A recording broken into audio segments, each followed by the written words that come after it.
रात के 10 बज चुके हैं और मैं हूं आप सभी का अपना शावेज़ मलिक और हाजिर हूं आप लोगों के सामने फिर से एक क्राइम की कहानी को लेके, एक क्राइम की घटना को लेके।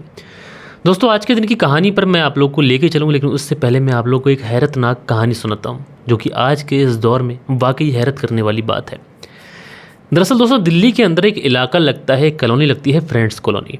और यहीं पर पिछले कुछ दिनों से पुलिस को ऐसी सूचनाएं मिल रही थीं कि इस पूरे इलाके के अंदर झपट्टा मारी के बहुत सारे ऐसे मामले थे जो पुलिस के पास जा रहे थे। अब दोस्तों, पुलिस इस पूरे मामले में परेशान भी थी कि आखिर ऐसा कौन सा गैंग इस पूरे एरिया में सक्रिय है जिसकी वजह से इस इलाके के अंदर पर्स, पॉकेट मार, मोबाइल छीन, झपट्टा मारी, इस तरीके की जो घटनाएं हैं वो बढ़ गई हैं। लिहाजा इस मामले में पुलिस पूरी तरीके से सतर्क थी। और इसी बीच में पुलिस के पास में एक कॉल आता है। कॉल करने वाला व्यक्ति बताता है कि साहब, मैं इस जगह से बोल रहा हूँ और इसी जगह पर 4 से 5 युवकों ने मेरे ऊपर हमला किया। मेरे ऊपर हमला करने के बाद में वो लोग मेरा मोबाइल और कुछ नकदी थी वो मुझसे छीन कर ले गए। अब दोस्तों, पुलिस इस पूरे मामले में पहले से ही अलर्ट थी, इसलिए पुलिस इस पूरे मामले में तुरंत सक्रिय होती है। आस पड़ोस के जितने भी सीसीटीवी कैमरास होते हैं वो सारे सीसीटीवी कैमरा खंगाले जाते हैं। और दोस्तों, इसमें पुलिस को संदिग्धों की पहचान हो जाती है। उसके बाद में खुफिया तंत्र, ये सारी चीज़ों की मदद से आखिरकार पुलिस ऐसे 5 लोगों तक पहुंचती है जो इस पूरे घटनाक्रम में शामिल थे। इन 5 को अरेस्ट किया जाता है। अरेस्ट करने के बाद में इन्हें जब जेल थाने लेके आया जाता है और जब इनसे पूछताछ की जाती है तो दोस्तों, यहाँ से जो बात निकल के आती है ये आज की युवा पीढ़ी को ज़रूर सुनना चाहिए। दरअसल इस पूरे घटनाक्रम के अंदर 5 लोग शामिल हैं। इसमें एक लड़का दीपक है और दीपक जो है वो उसका बर्थडे था, दीपक का बर्थडे था। लेकिन इन लोगों के पास में दीपक का बर्थडे सेलिब्रेट करने के लिए पैसे नहीं थे। अब इन लोगों ने सोचा कि बर्थडे भी सेलिब्रेट करना है, लेकिन पैसे कहाँ से लाए जाएं। लिहाजा 5 के 5 जो लोग थे वो 5 के 5 बेरोज़गार, इसमें एक नाबालिग भी था। अब बेरोज़गारी का आलम ऐसा था कि बर्थडे भी सेलिब्रेट करना था, लेकिन करें कहाँ से, पैसे थे नहीं। इसलिए इन 5 ने फैसला किया क्यों ना पैसों का इंतज़ाम इस तरीके से कर लिया जाए। उसके बाद में इन 5 लोगों ने प्लानिंग की और प्लानिंग के तहत आते जाते राहगीरों के इन्होंने पर्स मारना चालू कर दिए। और दोस्तों, जब ये पकड़े गए तो इन्होंने दुहाई ये दी कि हम लोग दीपक का बर्थडे सेलिब्रेट करना चाह रहे थे, इसीलिए हमें पैसों की ज़रूरत थी और इस वजह से हमने ये सब कुछ किया है। ज़रा सोचिए दोस्तों, आजकल के जो युवा हैं कामकाज, पढ़ाई लिखाई से दूर भागते हैं और उसके बाद में जब बेरोज़गारी इनके ऊपर आती है तो उसके बाद में लोग क्या करते हैं कि पर्स मारते हैं, चोरी करते हैं, डकैती डालते हैं। लेकिन दोस्तों, मैं आप लोग को बताऊँ, आज का दौर भले ही महंगाई का दौर है, लेकिन आज के इस दौर के अंदर स्किल जो होती है उसकी बहुत ज़्यादा डिमांड है। अगर आपके पास में जो हमारी भारत सरकार का नारा भी है, हुनर है तो कदर है, अगर इंसान हुनर सीख लेगा तो उसको कभी भी पैसों की कोई ऐसी कोई नीड रहेगी नहीं, क्योंकि उसका जो हुनर है वो उसकी पैसों की नीड्स को फुलफिल कर देगा। आज के इस दौर में कोई भी इंसान भूखा नहीं मर रहा है, बहुत ज़्यादा काम है, बहुत ज़्यादा हर जगह पर काम है, आप जहाँ जाएँ वहाँ काम कर लें। तो इस रास्तों पर ना चलें जिससे आपका और आपके परिवार का जो सर है ये शर्म से झुक जाए।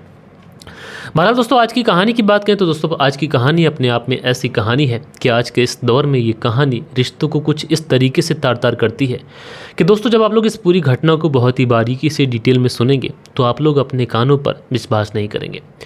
दरअसल दोस्तों, बात करूं अगर मैं आज की इस घटना की, तो आज की इस घटना की शुरुआत होती है उत्तर प्रदेश से। और उत्तर प्रदेश में एक ज़िला लगता है कुशीनगर ज़िला, और इसी कुशीनगर ज़िले के अंतर्गत एक थाना आता है, जटहा बाज़ार थाना। और ये जो जटहा बाज़ार थाना है, इसी जटहा बाज़ार थाने के अंतर्गत एक गांव आता है, अरौली टोला संगोली। जो अरौली टोला संगोली गांव है, इसी गांव के अंदर एक परिवार रहा करता है। इस परिवार में जो परिवार के मुखिया हैं, इनका नाम है गुरहू यादव। उम्र लगभग इनकी 48 ईयर्स यानी 48 साल के आसपास है। इनकी पत्नी गीता देवी और इनका एक बेटा जिसका नाम दीपक है, और उसकी एक पत्नी है जिसका नाम गुड़िया है। यानी ये 4 लोगों का परिवार बहुत ही ज़्यादा समृद्ध परिवार है। 4 जनवरी साल 2025 को ये वो दिन होता है कि जो गुरु यादव होते हैं वो अपनी पत्नी, जब वो बाहर से लौट के आते हैं तो अपनी बहू से पूछते हैं कि उनकी पत्नी गीता देवी कहाँ है। बहू बताती है कि अभी तो यहीं थी, न जाने पड़ोस में कहीं चली गई, क्या हुआ।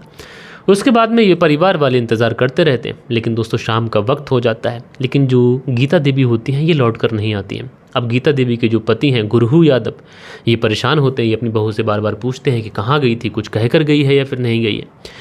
तो जो बहू होती है इनकी, यानी इनके बेटे दीपक की पत्नी गुड़िया, वो कहती है कि मुझसे तो कुछ कहकर नहीं गई, अक्सर जाती हैं लौट आती हैं, आज न जाने कहाँ गई हैं, लौट कर नहीं आई। अब उसके बाद में दीपक, गुरु यादव और जो दीपक की पत्नी गुड़िया है, ये सारे के सारे तीनों लोग मिलकर इस गीता देवी को ढूंढने लगते हैं।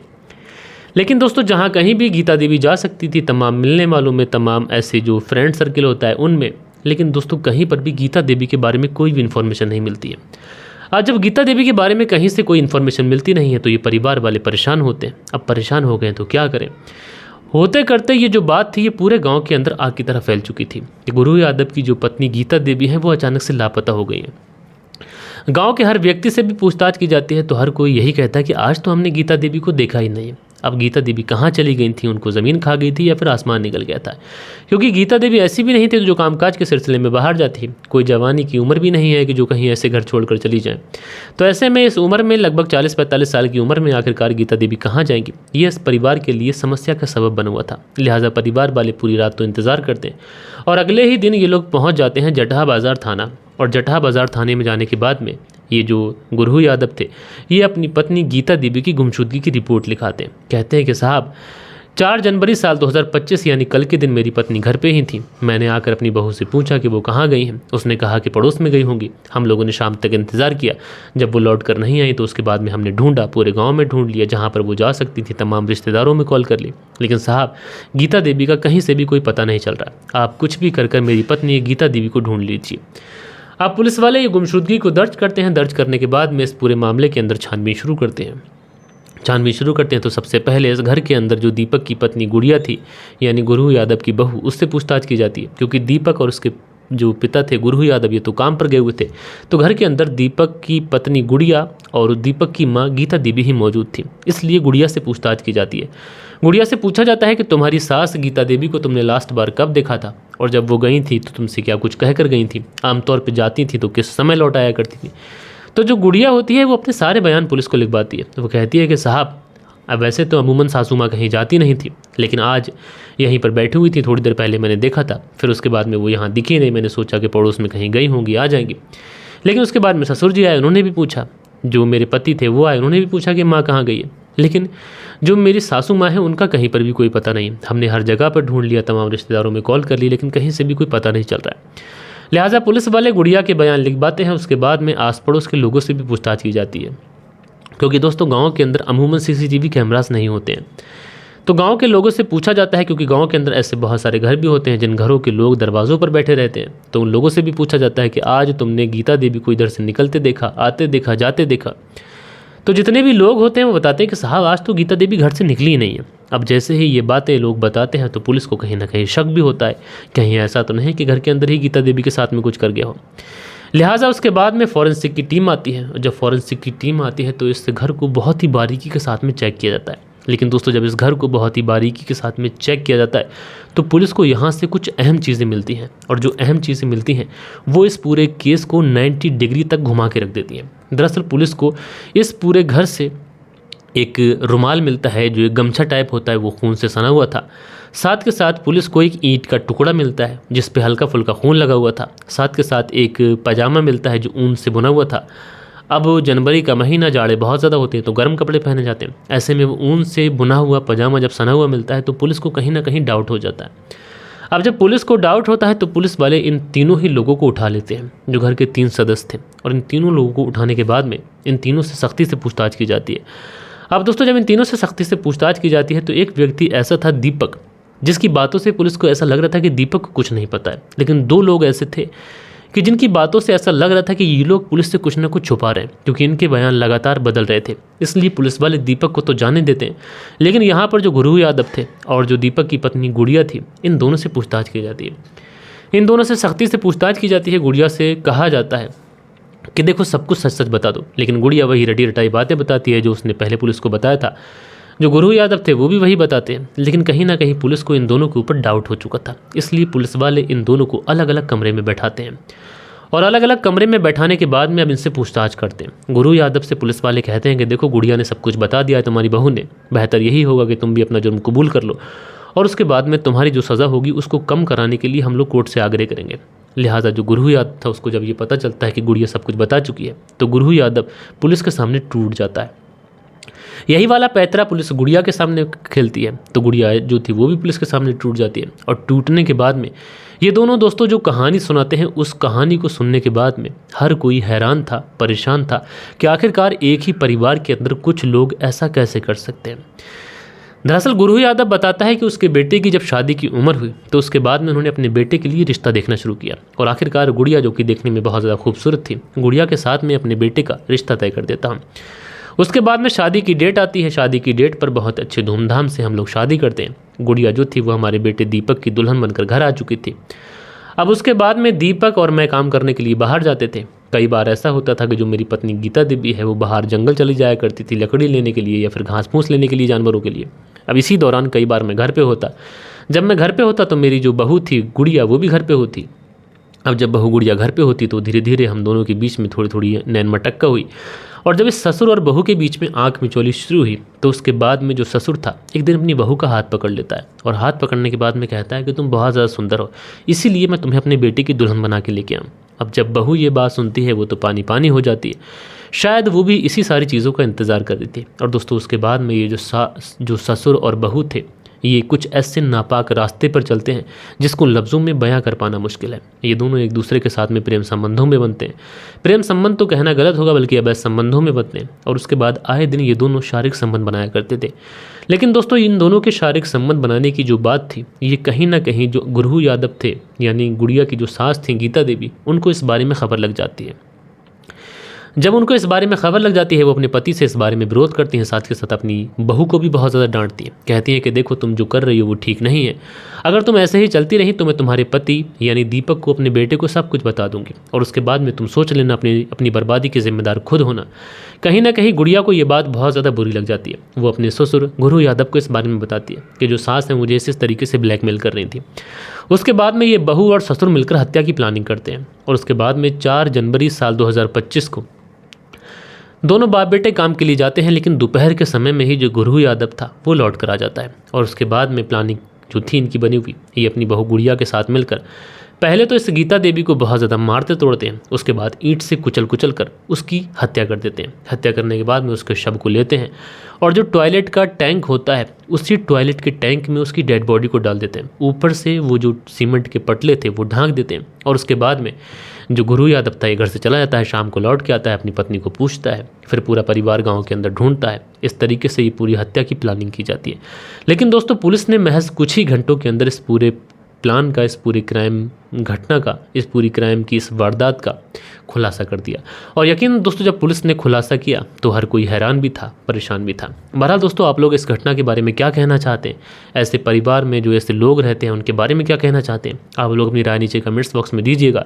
बाकी दोस्तों कल के दिन आप लोग के कुछ कमेंट्स भी हैं, वक्त होता है कि आप लोग के कमेंट्स पढ़ लिए जाएँ। सो दोस्तों कल के दिन जो आप लोग के कमेंट्स आए थे इसमें दिनेश कुमार लिखते हैं बहुत बढ़िया स्टोरी है। दिनेश कुमार जी मेरे भाई शुक्रिया। उसके बाद में अगला जो कमेंट्स है ये आलम जहांगीर है, लिखते हैं आप दुनिया में होने वाले क्राइम को अच्छे से समझाते हो, तो मेरे भाई आपका शुक्रिया।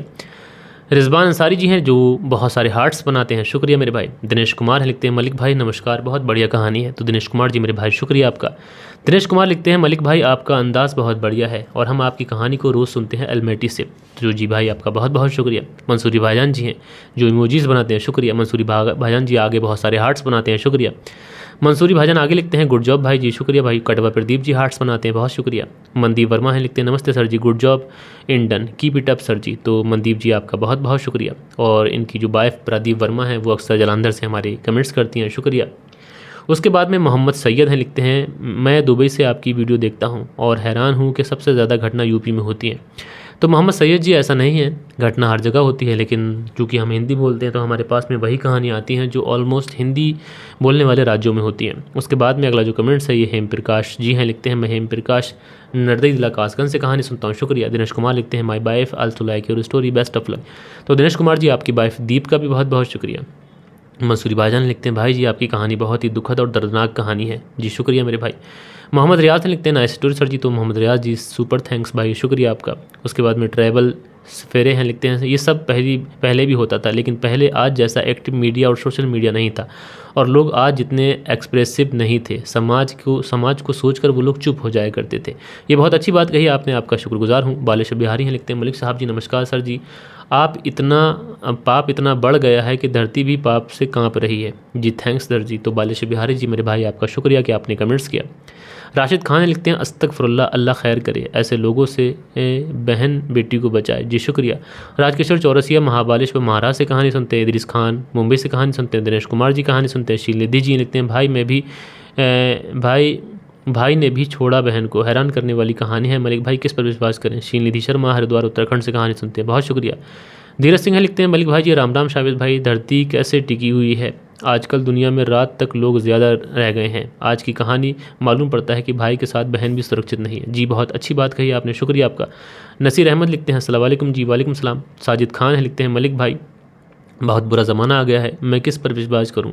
जी शुक्रिया आपका। अमरजीत हैं लिखते हैं, नमस्ते सर जी, काम वासना इतना भी बढ़ गया है कि लोग रिश्तों को भी भूल रहे हैं, बहुत ही शर्मनाक घटना है। अमरजीत कुमार छम्पल दरभंगा बिहार से कहानी सुनते हैं। उसके बाद में अगला जो कमेंट्स है ये खुबैन खानी है लिखते हैं, अस्सलाम वालेकुम। इस दौर में बस यही सुनना बाकी था, क्या बोलें लोगों को, तो जी शुक्रिया मेरे भाई। उसके बाद में अगला जो कमेंट्स है ये वदन गेमिंग है और ये लिखते हैं डॉक्टर एक ने अग्निहोत्री प्रयागराज उत्तर प्रदेश से कहानी सुनते हैं, शुक्रिया भाई। सुन त्यागी हैं लिखते हैं, अब हद हो गई है भाई, रीनू सुन त्यागी शहर शहर से। उसके बाद में अगला जो कमेंट्स है ये महर करके आईडी लिखते हैं, भाई नहीं राक्षस है, वो बहन को नहीं जाना चाहिए था उसके साथ। तो भाई किसी को पता नहीं होता है कि उसका भाई उसके साथ में इस तरीके की दरिंदी करेगा। उसके बाद में माईचंद लिखते हैं, तौबा तौबा, भाई को दोस्त को फांसी दो। उसके बाद में दिखान लिखते हैं, लोगों को इस तरीके की बात करते हैं। उसके बाद में गांधी जी हैं लिखते हैं, भाई कोई अब्दुल की कहानी भी सुना दो। जी मैंने कल के दिन सुनाई थी, उसमें एक लड़का था, वो रमज़ान के महीने में अपनी ही सगी बहन के साथ में रेप करता था, उसका नाम था हुसैन अंसारी। कल के दिन मैंने सुनाई थी दूसरे वाले चैनल पर, लिंक आप लोग को डिस्क्रिप्शन में मिल जाएगा। प्रेम कुमार है लिखते हैं, ये बहुत ख़राब बात है, ये सुनकर इतना बुरा लग रहा है कि भाई ये सारी चीज़ें होती हैं। तो भाई आपका बहुत बहुत शुक्रिया। अब दोस्तों आप लोगों के जो कुछ प्यारे प्यारे कमेंट्स थे, बाकी दोस्तों आप लोगों को जो आपको कहानी मैंने सुनाई वो कैसी लगी कमेंट्स करके बताइएगा। बाकी दोस्तों मिलते हैं कल के दिन किसी और स्टोरी के साथ में, जब तक के लिए अपना ख्याल रखें, देश का ख्याल रखें, परिवार के रिश्तों की अहमियत को समझें। जय हिंद, जय भारत।